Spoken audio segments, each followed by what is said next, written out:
अगर मैं आपसे पूछूं राम दौड़ रहा है, इसमें क्रिया कौन सा शब्द है? क्या आप तुरंत सही जवाब दे पाएंगे? अगर नहीं, तो आज की ये वीडियो आपके लिए गेम चेंजर होने वाली है, क्योंकि आज मैं आपको क्रिया इतनी आसान ट्रिक से समझाने वाली हूँ कि आप सेकंड में पहचान लेंगे। चाहे बोर्ड एग्जाम हो या कोई भी टेस्ट देने जाएंगे, तो क्रिया समझने में आपको देर नहीं लगेगी। नमस्कार दोस्तों, स्वागत है आपका अमृता हिंदी साहित्य अकेडमी में, जहां पढ़ाई होती है स्मार्ट तरीके से। तो चलिए शुरू करते हैं बिना देर किए। क्रिया क्रिया के बारे में हम जानने का बहुत अच्छा से प्रयास करेंगे। क्रिया किसे कहते हैं? क्रिया को सबसे पहले परिभाषित करेंगे। जिन शब्दों से किसी कार्य के करने या होने का बोध होता है, उन्हें क्रिया कहते हैं। करने या होने हाईलाइटेड किया गया है। कोई भी काम हम जो करते हैं, लिखना पढ़ना, जैसे ये इस पिक्चर में लिखने का काम किया जा रहा है, उस तरीका से को जो भी हम काम करते हैं वो क्रिया का रूप होता है।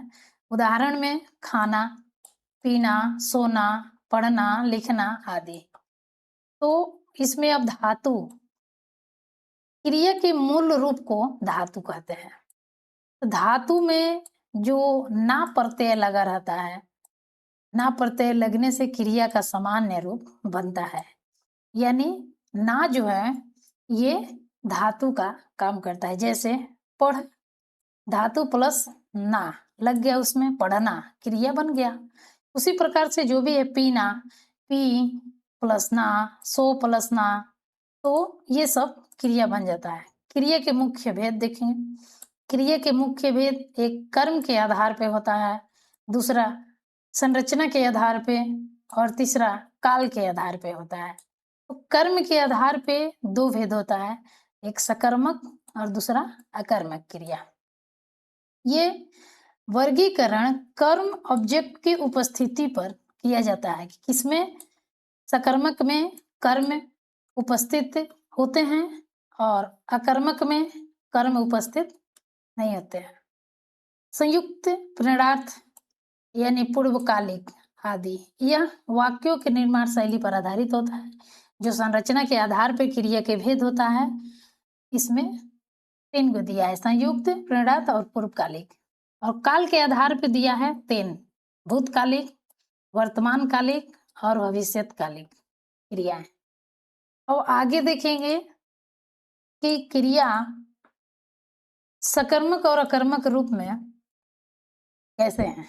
सकर्मक जैसे जिस क्रिया का फल सीधा कर्म यानी ऑब्जेक्ट पर पड़ता है और जिसमें कर्म की आवश्यकता होती है।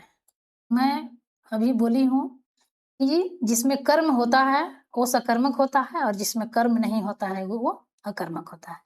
तो सकर्मक है, इसमें कर्म है और इस क्रिया का सीधा प्रभाव कर्म पे पड़ेगा। उदाहरण में है राम फल खाता है, यानी राम क्या खाता है?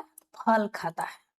तो फल कर्म हो गया और खाता क्रिया हो गया, तो सीधा इसका प्रभाव फल पे पड़ रहा है। अब इधर अकर्मक में है जिस क्रिया का फल सीधा कर्ता यानी सब्जेक्ट पर पड़ता है और जिसमें कर्म की आवश्यकता नहीं होती है, यानी अकर्मक क्रिया में कर्म नहीं होता है। जैसे बच्चा रोता है, वह खेलता है, वह जाता है, इसमें कर्म नहीं है और सकर्मक में कर्म है, तो इसका प्रभाव सीधा कर्ता पे पड़ रहा है, क्रिया का प्रभाव, इसलिए हम इसे अकर्मक। आगे देखते हैं। आगे है एक कर्म और द्विकर्म क्रिया। एक कर्म क्रिया में एक होता है और द्विकर्म क्रिया में 2 क्रिया होता है। तो ये दोनों सकर्मक क्रिया के मुख्य उपभेद हैं। इसमें कर्म है, इसलिए ये किस में जाएंगे? सकर्मक क्रिया में जाएंगे। तो एक कर्म हो या दोनों को दो कर्म हो। अब एक कर्म में देखेंगे कि जहां वाक्य में केवल एक ही कर्म होता है, उसे एक कर्म कहते, क्रिया कहते हैं। वाक्य में शिक्षक ने पाठ पढ़ाया, इसमें कर्म कौन सा है? पाठ, एक कर्म है। और देव कर्म में देखेंगे कि देव कर्म जहां वाक्य में दो कर्म, एक मुख्य और एक गौण, दो कर्म उपस्थित होते हैं। वाक्य में है माँ ने बच्चे को दूध पिलाया,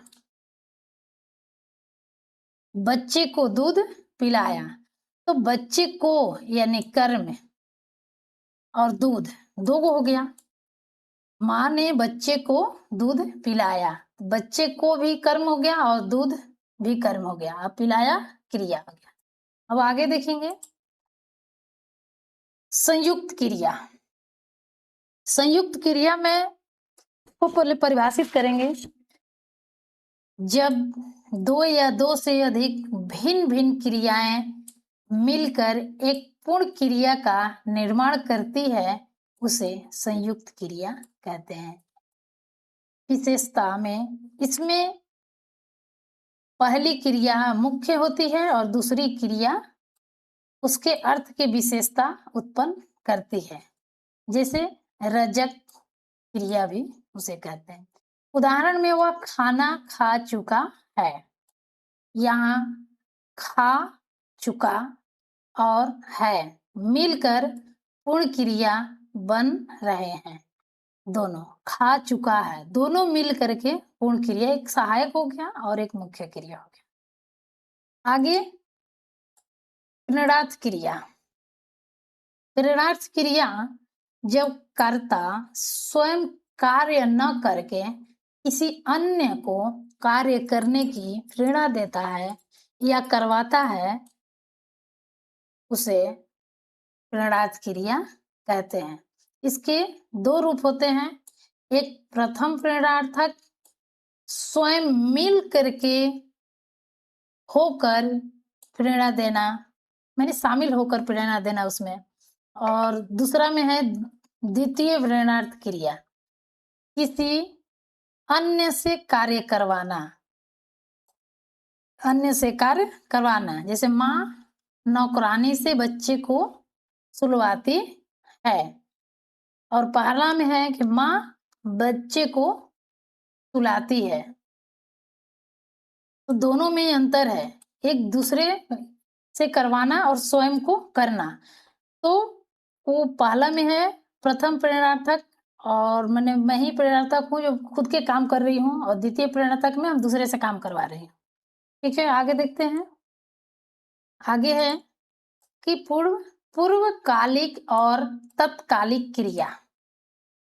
पूर्वकालिक में है मुख्य क्रिया जो पहले समाप्त होने वाली क्रिया को पूर्वकालिक क्रिया कहते हैं, पहले समाप्त हो जाती है।